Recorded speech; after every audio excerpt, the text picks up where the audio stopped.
तो last episode can pay हमने देखा था कि मास्टर गू कहते हैं कि जिस तरह से तुमने बात किया मुझे लगता है कि वो जो अंडरकवर एजेंट है वो मास्टर कॉन्ग है, फिर मैं तो वो ना हुआ। तो मां ल्यू फेंग उसे कहता है कि नहीं ऐसी बात नहीं है। अब तब कि मास्टर कॉन्ग की उसके लिए कोई वैल्यू नहीं है क्योंकि उसने अपना काम पूरा कर दिया था और उसे यहाँ पर वेल के बारे में किलिंग ऑर्डर लिखने के लिए आपकी जरूरत थी। उसके बाद उसने यहाँ पर अपने अगले टारगेट को चूज किया। और आप भी ये बात जानते हैं कि उस पार्टी में आपके साथ मास्टर कॉन्ग थे और उसके बाद मास्टर कॉन्ग वहां पर वाइन पीने के बाद बेहोश हो गए थे। इसके साथ ही वो उसे बताते हैं कि मैं तुम्हें बताता हूँ कि वहां पर क्या हुआ था। मास्टर गू से कहते हैं कि वहां पर उस पार्टी में सभी लोग आए हुए थे और काफी सारे काउंटी ऑफिसर्स भी थे, जिन काउंटी ऑफिसर्स में मैं भी था और वहीं पर मास्टर कॉन्ग भी आए थे। मास्टर कॉन्ग वहां पर आने के बाद मेरे साथ बात कर रहे थे और काफी ज्यादा खुश लग रहे थे और साथ ही मुझसे काफी कुछ जानना चाहते थे कि कैसे मैं अपनी काउंटी को संभालूं। और वहीं पर बात करते करते वो मेरे साथ आगे बढ़े और मेरे साथ उन्होंने ड्रिंक पीने का कहा। और जब उन्होंने वहां पर ड्रिंक्स पी तो ड्रिंक पीते हुए बेहोश हो गए और उसके बाद में उठाकर उन्हें उनके रूम तक लेकर गया। इतनी कहानी तो तुमने अभी तक सुनी है। तुम्हारा ल्यू फेंग कहता है कि अब आगे की आपको मैं बताता हूँ। जब वो वहां पर बेहोश हो गया मुझे लगता है कि वो भी उस डेविल का ही काम था। डेविल ने जानबूझकर उसे वहां पर थोड़ी देर के लिए बेहोश किया होगा क्योंकि डेविल्स जो बॉडी के अंदर रहते हैं वो ये काम कर सकते हैं।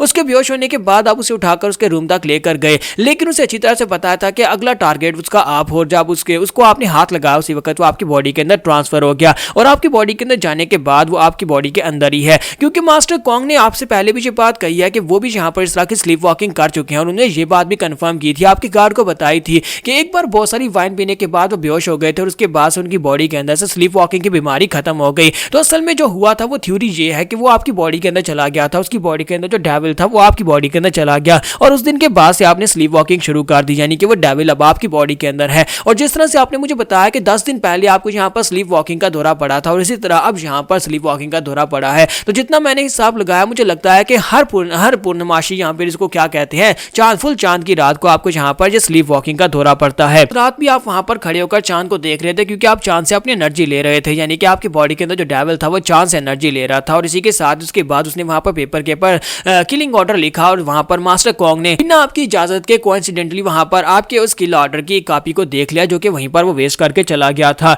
तो मास्टर गू से कहते थे तुम्हारे कहने का मतलब यह है कि मास्टर कॉन्ग जो थे वो पहले उसका पपेट बने और उसके बाद अब यहाँ पर मैं उसका पपेट बन गया हूँ। लेकिन लड़के तुम्हें सब के बारे में पता कैसे चला? तुम्हारा ल्यू फेंग उसे कहता है क्योंकि मैं भी यहाँ पर एक डेविल का शिकार हो चुका हूँ, मुझे अच्छी तरह से पता है कि ये किस तरह से काम करते हैं। और इसी के साथ ही ल्यू फेंग उसे कहता है कि तुम दोनों की बॉडी के अंदर सिमिलर जो सिम्टम्स है वो बिल्कुल सिमिलर थे, यानी कि उसे भी रात को चलने की बीमारी पड़ गई थी और आपको भी रात को चलने की बीमारी है। ल्यू फेंग उनको सारी की सारी बात एक्सप्लेन करता है कि वो जो डेविल आपकी बॉडी के अंदर है वो यहाँ पर चांद से अपनी एनर्जी लेता है। आपको पकड़ने के लिए हमने स्पेशली यहाँ पर जाल बिछाया था, सिर्फ और सिर्फ आपको पकड़ने के लिए, क्योंकि हमें पता था कि 10 दिन पहले आपको यहाँ पर वो स्लीप वॉकिंग का दौरा पड़ा था और फिर से अब यहाँ पर फुल चांद की रात आ चुकी है। तो आपकी बॉडी के अंदर जो डेविल है उसे यहाँ पर दोबारा से अपनी एनर्जी लेने के लिए चांद में आना पड़ेगा, यानी खुले में आकर चांद की रोशनी को एब्जॉर्ब करना पड़ेगा। इसी वजह से हमने यहाँ पर कर्फ्यू का जाली ऑर्डर जारी किया, जिसके बाद सभी लोग अपने अपने रूम के अंदर रहे, लेकिन आप जो थे आपकी बॉडी के अंदर, क्योंकि वो डेविल था इसी वजह से आपको बाहर आना पड़ा, क्योंकि उसकी एनर्जी काफी ज्यादा लो रह चुकी है। इसी वजह से बाहर आकर अपनी एनर्जी को रिप्लेनिश करना पड़ा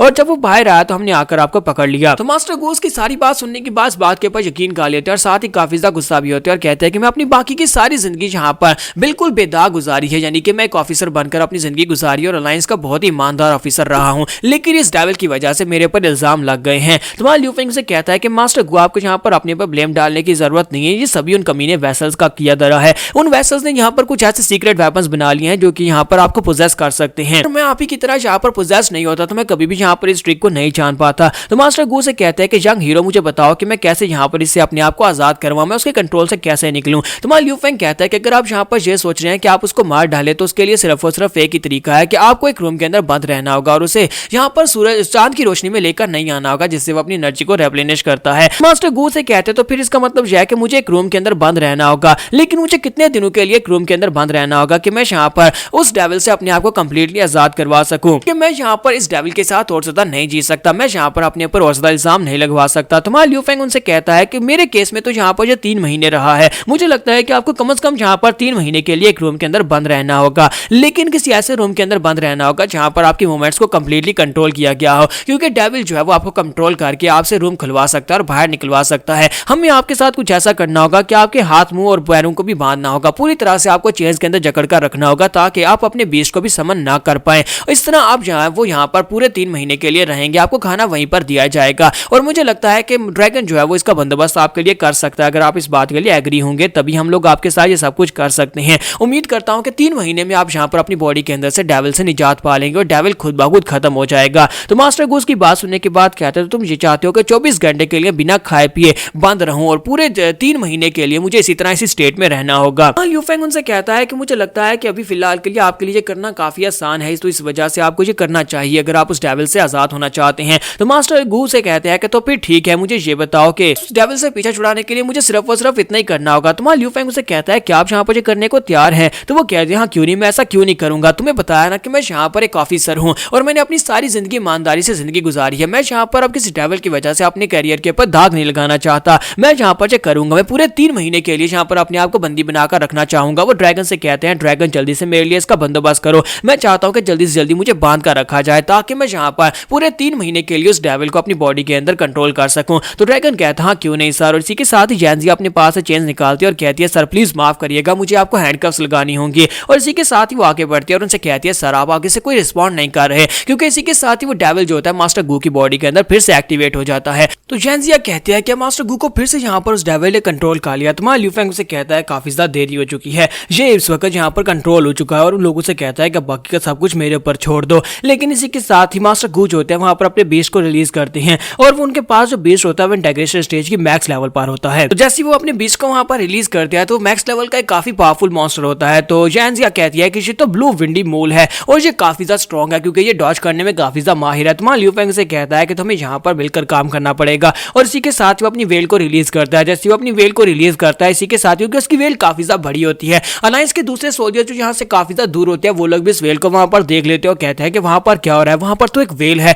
लगता है कि वो कैदी जो है वो भाग कर जा रहा है, चलो जल्दी से हम सभी को वहां पर जाना होगा, जाकर में इस कैदी लियू फेंग को पकड़ना होगा। इसी के साथ ही वो अलार्म भी बजा देते हैं, जबकि दूसरी तरफ दिखाते हैं कि मास्टर गू जो होते हैं वो अपने अपने मोल को आगे की तरफ भेजते हैं। उनका म्यूल जो होता है वो तेजी के साथ भागता हुआ आगे बढ़ता है और जाकर हमारी वेल के ऊपर अटैक करने लगा। लेकिन हमारा लियू फेंग जो होता है अपनी वेल से कहता है कि प्रिंसिपल गू जो है इस वक्त नेबुलेट हो रहे हैं, इसी वजह से उनका जो बीस्ट है वो भी निर्दोष है, वो तो सिर्फ ऑर्डर्स को फॉलो कर रहा है। वो अपनी प्यूनी से कहता है यानी अपनी वेल से कहता है कि तुम्हें यहाँ पर इसको बुरी तरह जख्मी नहीं करना, बस इसको आसानी से हरा दो। जैनसिया उससे बताती है कि इनके पास एक स्पेशल पावर है कि ये बड़ी आसानी से अटैक्स को डॉज कर सकते हैं, इसी वजह से मास्टर गू का जो बीस्ट है वो काफी ज्यादा स्पेशल है, इसी वजह से तुम्हें उससे बचकर रहना होगा। तो लियू फेंग कहता है हाँ क्यों नहीं। लियू फेंग कहता है कि जिस तरह से तुम बता रही हो मुझे लगता है कि इनकी टेक्निक काफी ज्यादा पावरफुल है, तो मुझे भी यहाँ पर सीरियस होना पड़ेगा। और वो अपनी वेल से कहता है कि अटैक करो। वो अपनी पूंछ के साथ म्यूल के ऊपर अटैक करती है तो उसकी म्यूल जो होती है वहां पर उसकी पूंछ के नीचे दब जाती है और उसे देखकर ड्रैगन कहता है कि यहाँ पर क्या हो रहा है, तुमने यहाँ पर इतनी आसानी से इसको कैसे हिट कर दिया। तो लियू फेंग भी कहता है कि तुम लोगों ने तो कहा था कि ये बड़ी आसानी से अटैक्स को अवॉइड कर सकती है, ये डॉज करने में काफी ज्यादा माहिर है,